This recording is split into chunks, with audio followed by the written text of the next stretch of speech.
Next topic is principal unit normal vector for plane curves.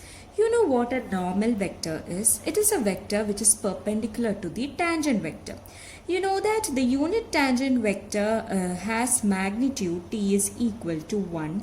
That means for any point on the curve, the magnitude of the unit tangent vector will be 1, which means the unit tangent vector is of constant length throughout the curve. By a theorem, you know that if a vector has constant length, then it will be perpendicular to its derivative. That means t, which was of constant length, will be perpendicular to dt by ds. That was a theorem which implies that dt by ds will be normal to this tangent and thus normal to the given curve. So you have a normal to the curve. Now you want the unit normal. So you divide it by the magnitude. Therefore, dt by ds by magnitude of dt by ds is the unit normal to the given curve. But you know that dt by ds is kappa. Therefore, you can say 1 by kappa into dt by ds is the unit normal of the given curve. So when you have tangent with you and if it is of constant length, then anyway its derivative will be perpendicular to t.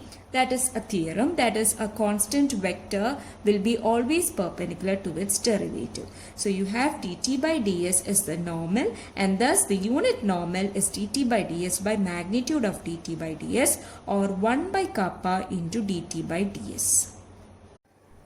Now let us see the formal definition of unit normal. As it was seen, it was 1 by kappa into dt by ds and it is in the denominator. Kappa should be not equal to 0 for this to be defined. So the unit normal is always defined at those points where curvature is not equal to 0 and it is called the principal unit normal vector. It is denoted by n and it is 1 by kappa into dt by ds. You know that if suppose this is a curve and this is a point P, then the tangent will be, the unit tangent will be this one. Then the normal to the unit tangent can either be pointing to this side or to the opposite side. But by convention, this principal unit normal is always taken as pointing towards the concave part of the curve. So, if you take another point Q, then the tangent will be T towards this side. Then the normal will be perpendicular to T and pointing upwards since the concave part is this part. So, always remember that the principal unit normal vector will point towards the concave part of the given curve.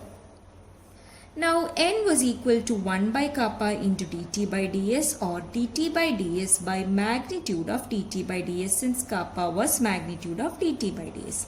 By chain rule, you can write dt by ds as dt by dt into dt by ds. By this also can be written as magnitude of dt by dt into dt by ds. Splitting the magnitude, you can write magnitude of dt by dt into magnitude of dt by ds. This is because for the products, magnitude of AB will be equal to magnitude of A into magnitude of B. Now you know that dt by ds was 1 by magnitude of v and again you have one more magnitude here which does not make any difference. So 1 by magnitude of v by 1 by magnitude of v, you can cancel this to get dt by dt by magnitude of dt by dt. Thus n, that is the unit normal vector, can also be found as dt by dt by magnitude of dt by dt. This is an easier formula. Since here you need to convert t or reparameterize t in terms of s, here you need not do that. So you have studied what the unit tangent is, you have studied the curvature and the unit normal. Now you are going to do a problem about these three. So find t, n and kappa for r of t is equal to t I cap plus natural log of cos t j cap where t varies from minus pi by 2 to pi by 2.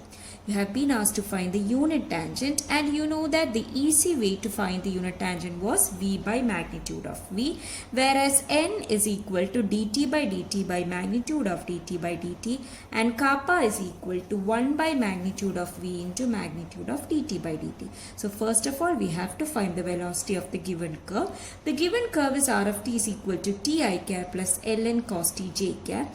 The derivative, that is the velocity, will be equal to I cap plus ln cos t's derivative is 1 by cos t into the derivative of cos t, that is minus sin t j cap, which is equal to I cap minus tan t j cap. You have to find the magnitude of v. Thus magnitude of v of t is equal to root of 1 square plus tan square t. You know that 1 plus tan square t is sec square t. So you have root of sec square t, which is equal to sec t. Thus magnitude is sec t. Therefore, the unit tangent vector, which was equal to v by magnitude of v, will be equal to I minus tan j by sec t, which is equal to cos t I cap minus sin t j cap, since 1 by sec t is cos t, and tan t by sec t will be equal to sin t by cos t by 1 by cos t. You can cancel the cos t to get sin t. So you have t with you. Now you are going to find out n, that is the principal unit normal vector, which was dt by dt by magnitude of dt by dt. dt by dt means it is the derivative of t with respect to t, which will be equal to minus sin t I cap minus cos t j cap by magnitude of this very same thing, that is root of sin square t plus cos square t. You know that this is 1, so n will be equal to minus sin t j cap minus minus sin t I cap minus cos t j cap. Now you have to find kappa, which was 1 by magnitude of v into magnitude of dt by dt. Thus it is equal to magnitude of v is sec t, so 1 by sec t into, and magnitude of dt by dt you had already found it here was 1. So 1 by sec t, which is equal to cos t. Thus you have found out the unit tangent as cos t I cap minus sin t j cap. The unit normal is minus sin t j cap minus cos t minus sin t I cap minus cos t j cap, and kappa, the curvature, is cos t.